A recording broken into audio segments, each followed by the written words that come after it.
There are stories told in the valleys, stories of heroes, of miracles, of rescue.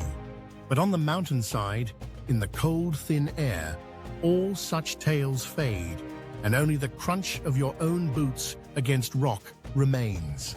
This is where the truth lives. This is where a lone figure, silhouetted against the vast sky, ascends toward a summit with no one in sight.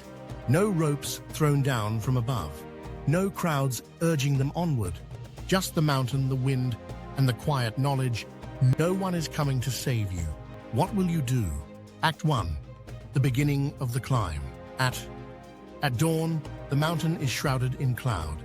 It rises, steep, forbidding, ancient. At its base stands the climber, backpack heavy, boots laced, hands trembling. There is no fanfare, no chorus, only the soft hush of early light and the weight of what must be done. In the valleys below, people are waking, turning over in their warm beds, dreaming that perhaps someday someone will appear to carry them up their own mountains. But not here. The lone figure gazes upward and takes the first step. The path is narrow, uncertain, slick with dew. With each footfall, the distance from comfort grows. It would be easy to wait for a sign, someone to join the climb, someone to lead. But hours pass and no one comes. Act 2. The stories we tell ourselves. The climber's thoughts turn inward as the mountain steepens.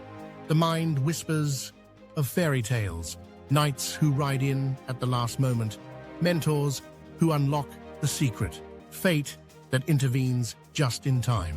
In childhood, it is easy to believe that help will always arrive. A parent lifts you when you fall. A teacher guides you through confusion. Even the movies end with salvation, a cavalry, a twist, a benevolent hand. But somewhere along the way, life begins to reveal itself as it truly is. The safety nets grow thin. The helping hands are busy with their own burdens. The world is wider, colder, more indifferent than the stories ever warned. On this climb, every step is earned. The mountain does not care about hope or fairness or how tired you feel. The summit will not lower itself for your convenience. Act 3. The first setback, rocks slip beneath the climber's boots. Gravel skitters away into the abyss. For a moment, panic rises. A cry for help almost escapes their lips. But there is only wind and sky. No answer. No outstretched hand. Fear brings memories of other setbacks. A lost job, a broken heart, a door closed with no reason given. Each time, the urge was the same. To wait, to hope that someone would swoop in and solve it. But now, higher up, it is clear. If the climb is to continue, it must be by the climber's own will. Shaking, scraped, the figure presses on, learning to trust their grip, their footing, their instincts. Self-reliance, once a phrase, becomes survival. Act 4, the lie of waiting. Pausing on a narrow ledge, the climber looks back. Below, in the half-light, are others at the foot of the mountain, still waiting. Some are seated, staring upward, waiting for guides, for weather to change, for someone to make the ascent easier. Some have been waiting for years. In the past, the climber was one of them, waiting for a mentor, a call, a lucky break. It was comforting to believe that time, or fate, or another person would change everything. But now, hanging between earth and sky, the truth is sharp and clear. No one is coming. The climb belongs to the one who makes it. With that realization comes a strange new strength. Responsibility is frightening, but it is also freeing. The climber wipes sweat from their brow and pushes upward, past the point of exhaustion, into something like resolve.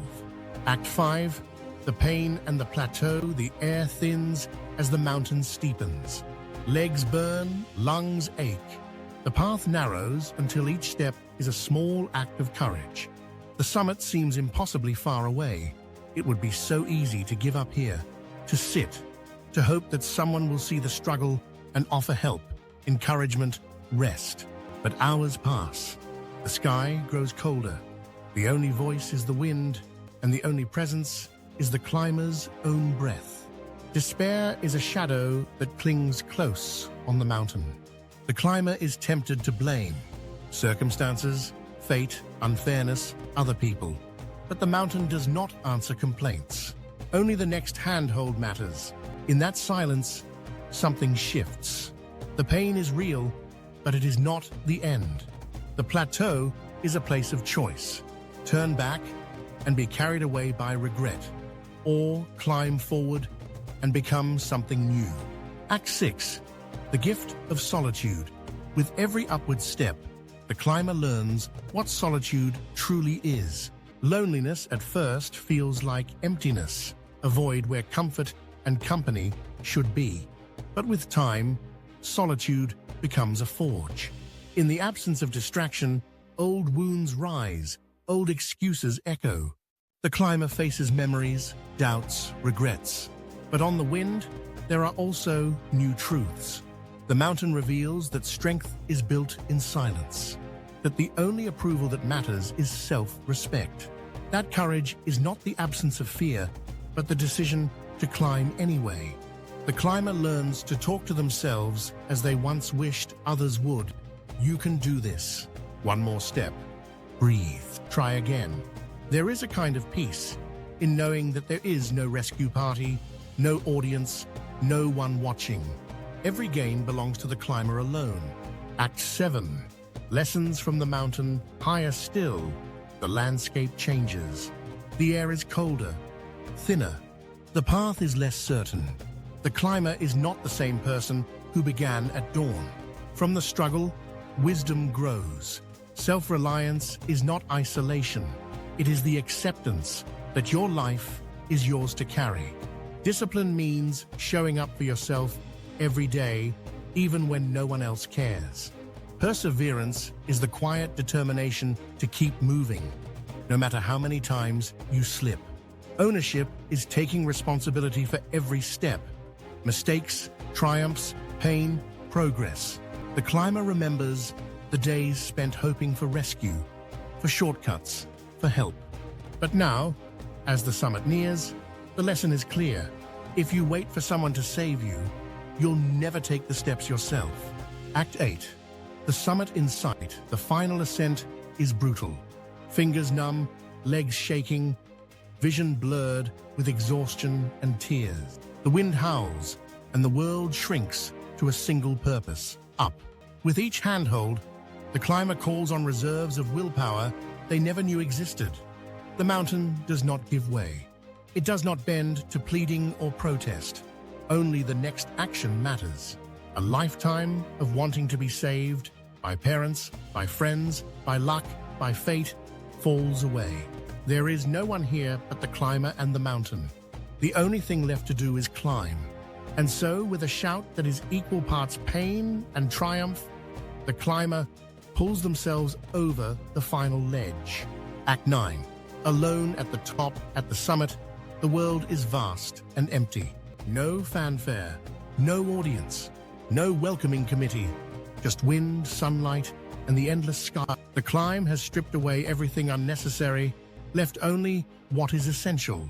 For a moment, the climber stands alone in a silence so deep, it is almost holy. The mountain stretches away beneath their feet, every scar and bruise a testament to the journey. There is pride here, not arrogance, but the quiet certainty that comes from facing the impossible and refusing to surrender. No one is coming to save you, but maybe, just maybe you have saved yourself. Act 10. The gift you give yourself. Sitting on the summit, the climber looks out over a world transformed by effort and perspective. All those years of waiting, of hoping for a savior, of wishing for an easier path, they seem small now, distant. There is a freedom that comes with accepting total responsibility. You are not a victim of your circumstances. You are not defined by what others do or do not do for you. You are the only one who can live your life, take your steps, make your choices. The journey has taught that comfort never made a champion. that no one will ever care about your dreams as much as you do, that you will never become who you are meant to be if you wait for someone else to make it happen. On the mountain, you learn to forgive the world for not coming to your rescue. You stop waiting and you start climbing. Act 11. The descent and the next mountain. Eventually, it's time to descend. The world calls you back, but you are changed. The valley below is filled with people, some climbing, many still waiting at the base. Some will ask, how did you do it? Some will still hope for a shortcut, a hero, a rescue. You will tell them the truth. No one is coming, but you are enough. The mountain is waiting, and the only way up is step by step, breath by breath, by your own power. You might walk beside someone for a while. You might offer a hand or a word of encouragement, but each must make their own climb. The next mountain awaits, taller, colder, more daunting. But now, you know what you are made of. Act 12. The universal law. The mountain is a metaphor, but the lesson is real. Life will always present summits to climb, obstacles that feel impossible, moments when you are tempted to wait for help that never comes. The hard truth is also the most liberating. You must become your own rescuer. Your journey will not always be celebrated. Your struggles may go unseen. You will not always get what you deserve, but you can decide every day to take one more step, to rise even when no one notices, to try even when the odds are stacked against you. The sky is vast above, indifferent, beautiful, eternal. You stand beneath it, small but unyielding. The mountain does not care if you succeed or fail, but if you climb, you become something greater with every step. Act 13. The final realization.